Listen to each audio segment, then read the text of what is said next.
Good morning student. आज हम पढ़ेंगे बेटा लास्ट टॉपिक इंटीग्रेशन का, या जो हम फिजिक्स में जो यूज करते हैं, जो जितना हमें काम होता है, integration using variable change method. ठीक है, इसके बाद का जो कॉन्सेप्ट है वो अपने काम का नहीं है, अपने को लास्ट यहीं तक डिस्कस करना है। ठीक है, तो आज अपने जीरो चैप्टर का लास्ट टॉपिक होगा। 25 लेक्चर में अपने जीरो चैप्टर को फिनिश किया है, उसमें हमने काफ़ी चीज़ें डिस्कस करी है, वो सब फिजिक्स में आनी चाहिए। तो अब अगला टॉपिक और लास्ट टॉपिक इस इंटीग्रेशन का जो हम डिस्कस करने वाले हैं, integration using variable change method. Last class तक हमने सारे फॉर्मूले डिस्कस कर लिए थे, फॉर्मूले से रिलेटेड हमने न्यूमेरिकल भी कर लिए थे, पॉलिनोमियल फंक्शन के इंटीग्रेशन हमने सीख लिए थे। ठीक है ना, ट्रिग्नोमेट्रिक फंक्शंस के हमने इंटीग्रेशन करना सीख लिए थे। अब देखो कई बार जो है ना, ये वाला मेथड यूज करके हमें इंटीग्रेशन करना होता है। जैसे देखो बेटा, आपने एग्जांपल लिया कोई भी, सपोज मैंने लिखा y = e⁻x, इसका इंटीग्रेशन सबको आता है, e⁻x ही होता है, indefinite integration e⁻x + c। But अगर मैं इस x के साथ कोई वेरिएबल ले लूं, सपोज ax आ गया, इस x के साथ कोई कांस्टेंट मल्टीप्लाई कर दूं a, उस सिचुएशन में इंटीग्रेशन क्या होगा? मैं आपसे पूछूं इंटीग्रेशन y dx आपको फाइंड आउट करना है, तो इसके लिए देखो आपको ये वेरिएबल चेंज मेथड काम में लेना है। मुझे पता है कि अगर यहाँ पे केवल x ही होता है तो इंटीग्रेशन में डायरेक्ट सोल्व कर देता, फॉर्मूला था मेरे पास, तो मुझे उसी टाइप का कुछ बनाना है, तो मुझे इसमें लेट करना होगा। मैं इस ax को कुछ लेट कर दूं, suppose let ax = t, ax को आपने t मान लिया, नया वेरिएबल दे दिया उसको t। ठीक है, अब मैं बोलूं कि इस इक्वेशन का बोथ साइड डिफरेंशिएशन करना विद रिस्पेक्ट टू t, जो नया वेरिएबल लेते हैं उसके रिस्पेक्ट में डिफरेंशिएशन करते हैं, तो a कांस्टेंट x का t के रिस्पेक्ट में डिफरेंशिएशन dx/dt और t का t के रिस्पेक्ट में डिफरेंशिएशन 1। हमें एक्चुअल में जो लेट करते हैं, नया वेरिएबल जो देते हैं उसका t उसके रिस्पेक्ट में डिफरेंशिएशन करना होता है बोथ साइड। अपने पास इक्वेशन बनी a dx = dt को क्रॉस मल्टीप्लाई करके उधर ले गया dt * 1। अब मैं देखो यहां से dx को क्या लिख सकता हूं, इस a को अपॉन में लिया 1/a dt, तो अपने पास ये क्वेश्चन पूरा ही चेंज हो गया। मैं इसको लिखूंगा इंटीग्रेशन y dx, मीनिंग आपका हुआ इंटीग्रेशन y की जगह e⁻ax dx। मुझे ये फाइंड आउट करना है, क्या मैं e⁻ax जो पावर ax उसको t पुट करूं, तो इंटीग्रेशन e⁻t और dx की जगह क्या पुट कर लूं, 1/a dt, 1/a * dt। अब ये जो 1/a कांस्टेंट थी वो तो इंटीग्रेशन से बाहर आ जाएगा, और अब आपके पास फॉर्मूला बन गया e⁻t dt, e⁻t dt, और e⁻t का आपको इंटीग्रेशन पता है e⁻t होता है विद रिस्पेक्ट टू t जब सॉल्व करते हैं, तो अपना सॉल्यूशन आया 1/a e⁻t + c। Indefinite integration है तो c ऐड करने लिए, अब आपने जो t ऐड किया था उसकी जगह ax पुट कर देंगे, आपका आंसर आ गया 1/a e⁻ax + c। इस तरह से अपन सॉल्व करते हैं। ये वेरिएबल चेंज मेथड होता है, इसमें आपने वेरिएबल को ही चेंज कर दिया। ठीक है, पहले x के टर्म में था, आपने इसको t के टर्म में, वो इसलिए करना पड़ा क्योंकि मुझे एक्चुअल में e⁻t मतलब केवल e⁻x e⁻t e⁻z ऐसा कुछ होना चाहिए, मैं इसी का फॉर्मूला जानता हूं, इसका डायरेक्ट फॉर्मूला नहीं पता। अब देखो एक शॉर्ट ट्रिक से, जैसे एग्जाम में अपने को ये सोल्व नहीं करना है, अपने को जैसे इंटीग्रेशन यूज करना है तो शॉर्ट ट्रिक से यूज करना है कि जैसे e⁻ax आ गया, इसका जो मल्टीप्लायर है ना वो अपॉन में आता है, जिससे डिफरेंशिएशन करते हैं ना तो वो मल्टीप्लाई में होता है, इंटीग्रेशन में वो डिवाइड में आ जाता है, 1/a e⁻ax + c। इस तरह से हम सॉल्व कर लेते हैं। ठीक है, तो ये हमारा क्वेश्चन सॉल्व हो जाता है।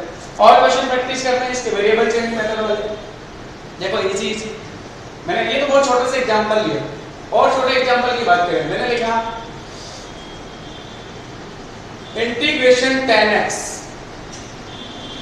dx, ये फाइंड आउट करना है। मुझे फॉर्मूला नहीं पता tan x का, इंटीग्रेशन का कोई फॉर्मूला नहीं पता।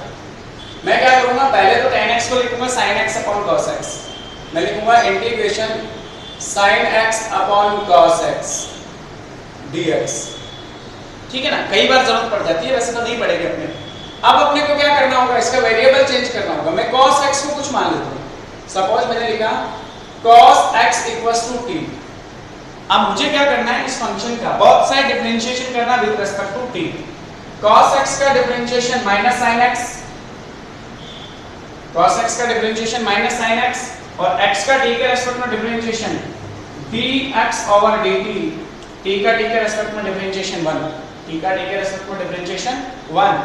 तो देखो ध्यान से, -sin x dx = dt, इसको क्रॉस मल्टीप्लाई करके उधर लेते हैं, dt मल्टीप्लाई 1। मैं चाहूँ तो इस माइनस साइन को इधर ला सकता हूँ, देन आपके पास इक्वेशन आ गई sin x dx equals to minus dt। मैं क्या करूंगा, sin x dx की जगह माइनस dt पुट कर दूंगा और cos x की जगह t पुट कर दूंगा। तो ध्यान से देख बेटा सॉल्यूशन क्या है, इंटीग्रेशन sin x dx को लिखा आपने माइनस dt, माइनस बाहर लिख देता हूं dt और 1 अपॉन cos x की जगह t तो 1 अपॉन t। अब मुझे पता है 1 अपॉन t का t के रेस्पेक्ट में डिफरेंशिएशन क्या होता है, log t। 1 अपॉन t का differentiation sorry integration log t होता है। आंसर आया minus log base of e into t plus c। हम चाहे तो t की वैल्यू वापस पुट कर लेते हैं, t को आपने क्या लेट किया था cos x, मैं इसको लिखूं minus log base e cos x plus c। और log की प्रॉपर्टी से जब हम इसको सॉल्व करेंगे माइनस ऊपर जाता है cos inverse x 1 upon sec x या cos की पावर माइनस x जो है ना पावर माइनस 1 उसको हम लिख देंगे sec x। तो ये जो सॉल्यूशन है वो log sec x होता है, इसका जो फॉर्मूला होता है ना वो log sec x plus c। tan x का इंटीग्रेशन होता है log sec x, हम ऐसे फाइंड आउट कर लेते हैं। ठीक है, तो आपने एक और क्वेश्चन सॉल्व किया और हम इसके क्वेश्चन सॉल्व करते हैं। ठीक है ना, आज प्रॉब्लम भी सॉल्व करते हैं कि ये जो वेरिएबल चेंज मेथड है ना वो कहाँ कहाँ अपन अप्लाई कर सकते हैं। जैसे देखो और क्वेश्चन देखो इजी से मैंने फॉर्मूला लिखा जनरल इक्वेशन एग्जांपल और ले रहे हैं y equals to 1 upon 2x plus 3। मुझे इंटीग्रेशन करना है, integration y dx find out करना है। Integration 1 upon 2x plus 3 dx। अब इसमें भी अपन वही सोचेंगे वेरिएबल चेंज, इस 2x प्लस 3 को कुछ मान लेते हैं। सपोज आपने क्या किया 2x प्लस 3 को t पुट कर दिया, बोथ साइड डिफरेंशिएशन करो with respect to t। 2 constant x का t के रिस्पेक्ट में differentiation dx over dt plus 3 का 0 t का t के रिस्पेक्ट में 1। देन आपके पास आंसर आया 2 dx upon dt equals to 1। Cross multiply करने से 2 dx equals to dt, then dx equals to 1/2 dt। dx की जगह तो मैं क्या पुट कर लूंगा 1/2 dt, चेंज हो गया वेरिएबल t में आ गया, और 2x प्लस 3 की जगह क्या पुट कर दूंगा t। आंसर आया इंटीग्रेशन 1/2 कांस्टेंट इंटीग्रेशन से बाहर ले लूं 1 upon t dt। 1 upon t का इंटीग्रेशन t के रिस्पेक्ट में log t। आंसर आ गया 1/2 log base of e t plus c। और अब हम t की वैल्यू पुट कर लेंगे, t को क्या माना था अपन ने 2x प्लस 3 को t माना था। आंसर आ गया 1 upon 2 log base e 2x plus 3 plus c। ये आंसर आ गया 1 upon 2 log base e 2x plus 3। ध्यान से देखो इसमें शॉर्ट ट्रिक्स है, 1 अपॉन में है ना कुछ वेरिएबल तो log x होता है फॉर्मूला, तो x का जो मल्टीप्लाई है ना वो बाहर डिवाइड हो गया 2, वैसे ही कुछ है, बिल्कुल सही है। ठीक है, और हम क्वेश्चन सॉल्व करें और डिस्कस करें, छोटे मोटे क्वेश्चन देंगे अपन, तो किस टाइप से हो सकता है। जैसे अपन आइलेट वाले क्वेश्चन करेंगे आगे तक। अपने पास एक आइलेट का क्वेश्चन होगा या मैं बोलूं दो फंक्शन मल्टीप्लाई में होंगे, उस सिचुएशन में भी अपने को कई बार ये कॉन्सेप्ट लगाना पड़ता है आइलेट वाला। ठीक है, तो उसमें भी अपने को वेरिएबल चेंज लगाना पड़ सकता है, हो सकता है कोई इस टाइप का कॉन्सेप्ट हो। ठीक है, तो मैं क्वेश्चन कराता हूं आइलेट वाला भी। पहले वेरिएबल चेंज से पहले मैं क्वेश्चन लिखता हूं y equals to x e to the power x।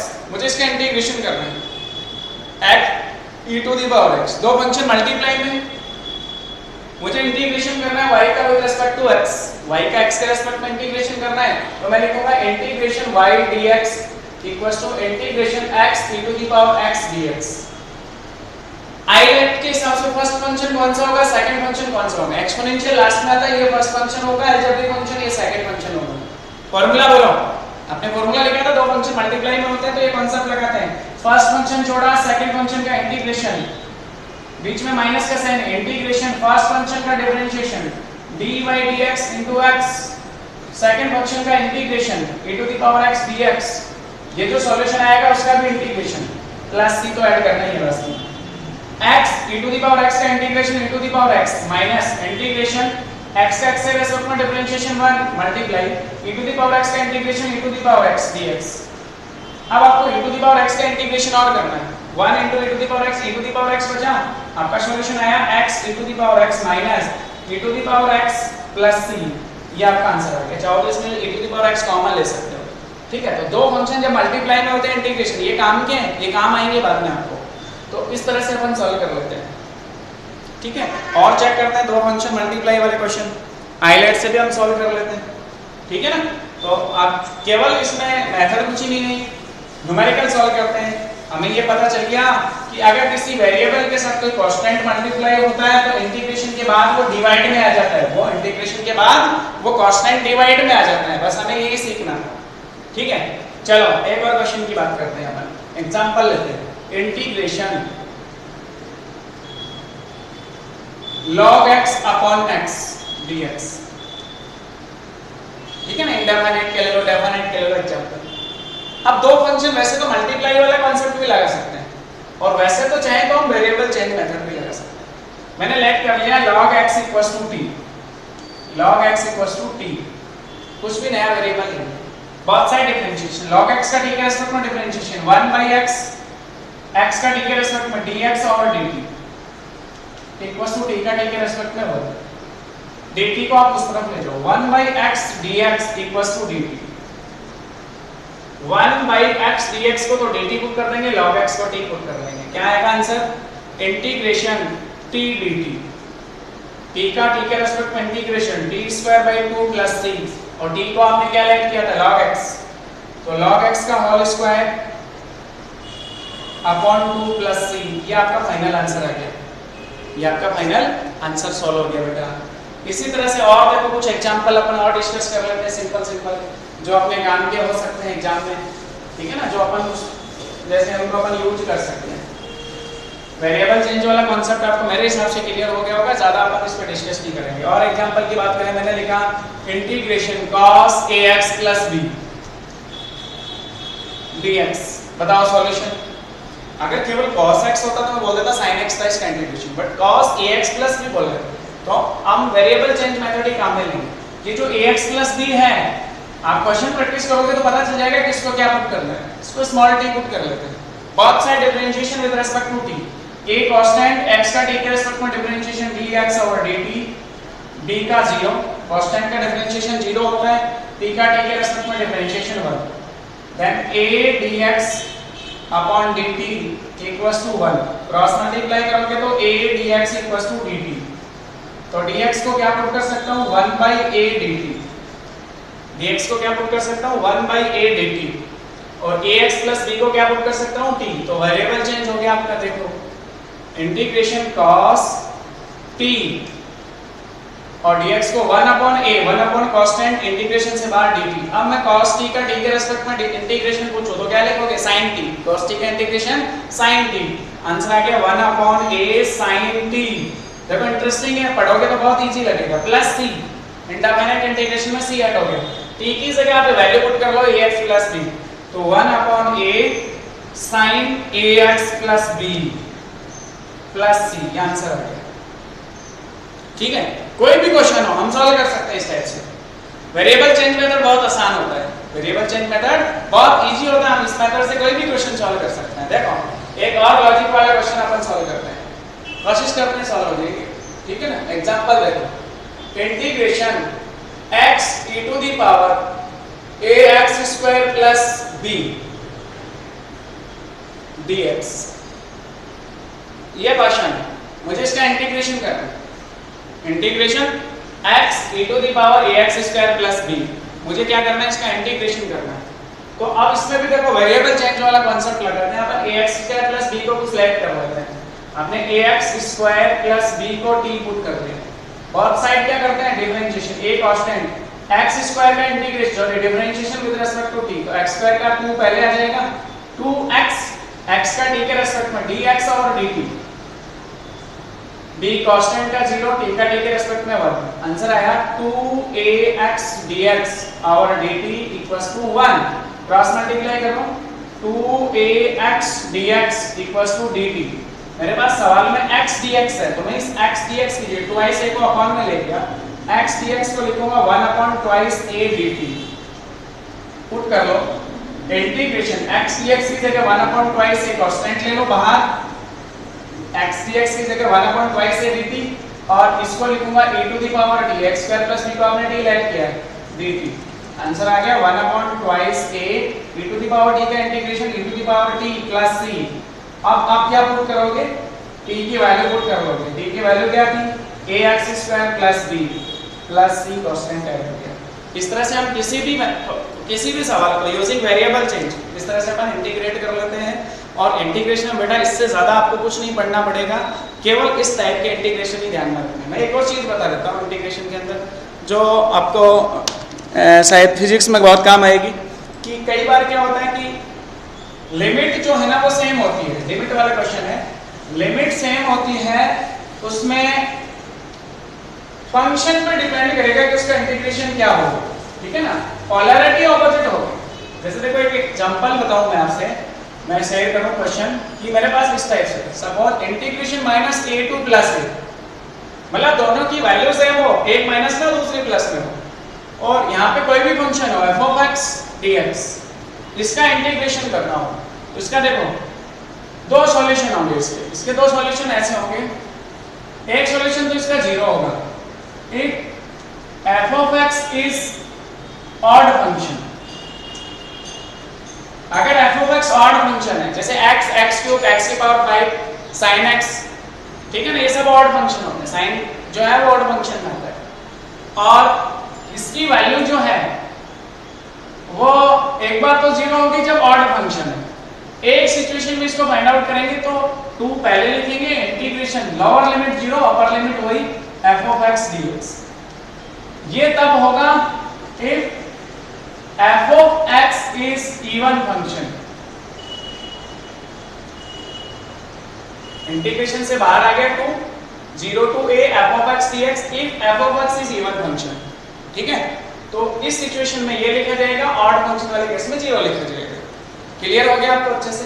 आप ध्यान से देख बेटा, अपन कोई एग्जांपल उठाते हैं, जैसे मैंने लिखा -1 to 1 x क्यूब dx, आप अगर इस प्रॉपर्टीज पे जाओगे तो आंसर 0 आएगा, और मैं भूल गया प्रॉपर्टी, मुझे ध्यान में नहीं है, प्रॉपर्टी ध्यान में नहीं है, इंटीग्रेशन करो, x क्यूब का integration x to the power 4/4, limit क्या हो गई -1 to +1, क्या 1/4 कांस्टेंट, इंटीग्रेशन से बाद अपर लिमिट x की पावर 4 1 की पावर 4 माइनस लोअर लिमिट -1 की पावर 4 -1 की पावर 4, कितना हो जाएगा 1/4, 1 -1 की पावर 4 +1 होगी, बीच में -1 1 -1 0, आंसर 0 ही है, आंसर क्या होगा 0 ही आएगा। और देखो बेटा, जैसे मैं बोलूं integration -π/2 to π/2 sin x dx, -π/2 + π/2 sin x odd function है, आंसर 0 आना चाहिए, प्रूव कर दें चेक करके।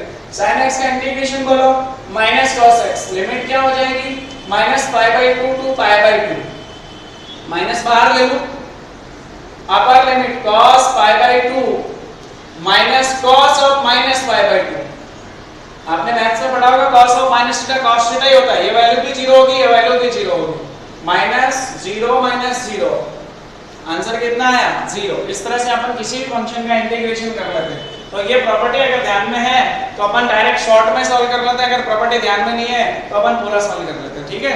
इसी के साथ आपका 0 चैप्टर बेटा फिनिश हो गया, अगली क्लास में अपन चैप्टर पे आ जाएंगे, बुक में आ जाएंगे। Thank you.